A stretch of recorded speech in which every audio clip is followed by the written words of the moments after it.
Tahun ini selesai kita seleksi kompetensi dan seleksi kompetensi tambahan. Jika tidak ada arah melintang, kita akan mengumumkan hasilnya di tanggal akhir, jadi 5 sampai 15. Namanya 15 itu kan pukul 23.59, itu masih tanggal 15 itu akan tambah 296.000 lagi. Jadi kita bersama ini, kerjasama kita yang luar biasa baik ini akan mengangkat guru-guru yang semula honor menjadi P3K jumlahnya 840.000. Jadi tidak ada lagi sanggah setelah kita tetapkan hasilnya di akhir. Jadi keputusan Bapak Ibu nanti adalah bagaikan keputusan malaikat.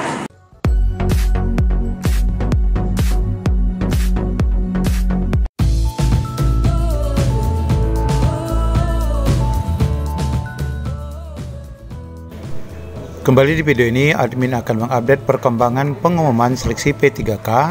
Di sini ada informasi terbaru bahwa serentak besok akan diumumkan rencana pengumuman P3K untuk guru. Ya, di sini Bapak Ibu pelamar guru ini berdebar-debar ya, menunggu pengumuman yang dipastikan besok akan diumumkan serentak. Dan kita simak juga informasi Pan RB terkait informasi pengumuman ini. Bagaimana info lengkapnya, ikuti video ini sampai selesai.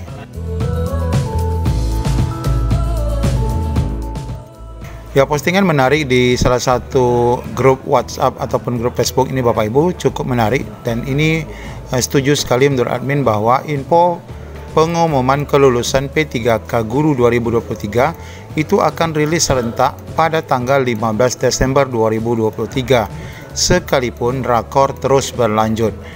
Nah, postingan ini Bapak Ibu disetujui dan disukai 111 rekan-rekan, kemudian ada 43 komentar yang mendukung ya bahwa besok serentak tanggal 15 Desember itu pasti dan harus diumumkan oleh Kementerian Pendidikan. Tentu saja hal ini juga sependapat apa yang disampaikan Ibu Nur Suryani bahwa tanggal 15 Desember 2023 itu adalah sampai pukul 23:59. Artinya Bapak Ibu itu tetap akan diumumkan walaupun sampai tengah malam.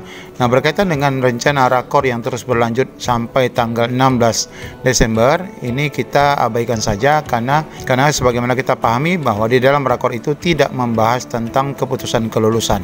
Nah, sebelum kita baca informasi di laman JPNN terkait rakor Kemendikbudristek berlanjut, apakah pengumuman kelulusan guru ini bakal molor? Kita sampaikan dulu Bapak Ibu informasi dari instansi-instansi dan Pemda yang sudah mengumumkan ya untuk rekan-rekan teknis dan nakes yang sampai saat ini terus berlanjut.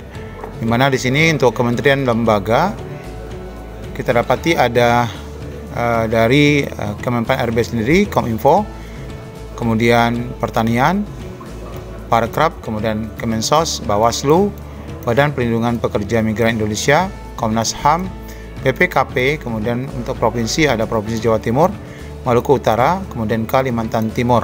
Nah, silakan Bapak Ibu yang mengikuti seleksi CSN tahun 2023 di lembaga instansi ini silakan untuk segera mengecek, khususnya untuk teknis dan nakes ya. Kemudian untuk kabupaten kota, kembali kita tambahkan lagi Kabupaten Tanah Laut, Indramayu, Dharmasraya, Cilacap, Buru Selatan, Pasir, Kepahiang ya, Jembrana, kemudian Buleleng, Talaut untuk nakes, Wakatobi untuk nakes, kemudian Lombok Barat.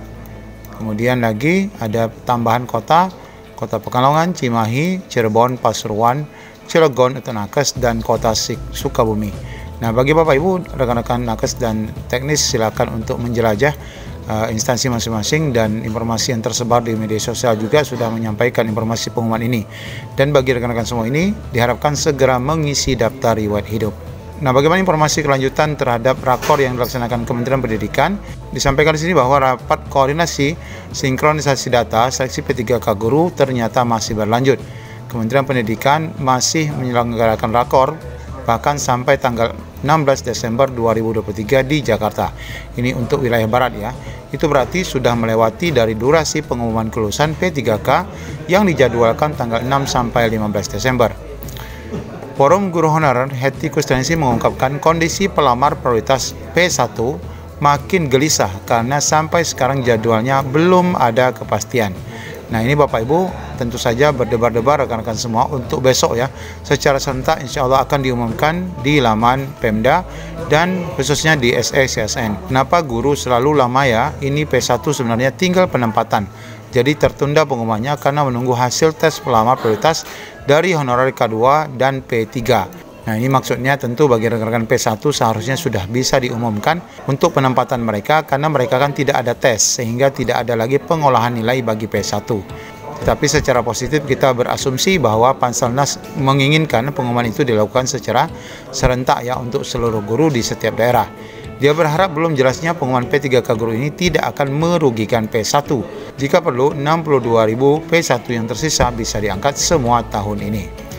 HT khawatir dengan nasib 12.000 P1 yang dinyatakan tidak mendapatkan formasi dan terkatung-katung di tahun depan. Walaupun Kementerian Pendidikan bilang sisa P1 sebanyak 12.000 akan dituntaskan tahun depan karena masih ada satu putaran lagi yaitu tahun 2024. Tetapi kami tetap masih was-was. Ya, semoga saja tidak terjadi dan selesai untuk rekan-rekan P1 secara keseluruhan.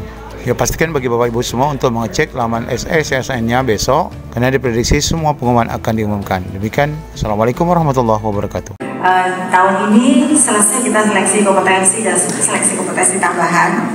Jika tidak ada arah melintang, kita akan mengumumkan hasilnya di tanggal akhir, jadi 6 sampai 5 sampai 15. Namanya 15 itu kan pukul 23.59, itu masih tanggal 15 itu akan tambah 296.000 lagi. Jadi kita bersama ini, kerjasama kita yang luar biasa baik ini akan mengangkat guru-guru yang semula honor menjadi P3K jumlahnya 840.000. Jadi tidak ada lagi sanggah setelah kita tetapkan hasilnya di akhir. Jadi keputusan Bapak Ibu nanti adalah bagaikan keputusan malaikat. Tahun ini alhamdulillah ketika sudah nampak hasilnya sedikit mulai tenang, kita bisa menjalankan tugas kita dengan tenang dan hampir tidak ada gejolak sama sekali karena kita juga sudah mulai bintang, karena kita sudah ketiga kali menyelenggarakan seleksi ASN 3. Bapak Ibu yang saya hormati dan saya banggakan bahwa seleksi ASN 3 yang kita lakukan saat ini bersama-sama ya, kalau kita bicara tentang pembagian tugas gitu ya masing-masing di Kemendikbudristek ini tugasnya mengusulkan informasi, menghitung gitu ya, jangan salah ya, kita menghitung informasinya, mengusulkan. Dasar perhitungannya adalah data Dapodik yang ada di daerah Bapak Ibu semuanya. Jika Dapodiknya belum diupdate ya, maka mungkin bisa jadi salah. Kita belajar dari pengalaman. Jadi orang yang baik itu selalu belajar dan berefleksi dari kesalahan-kesalahan yang kita lakukan.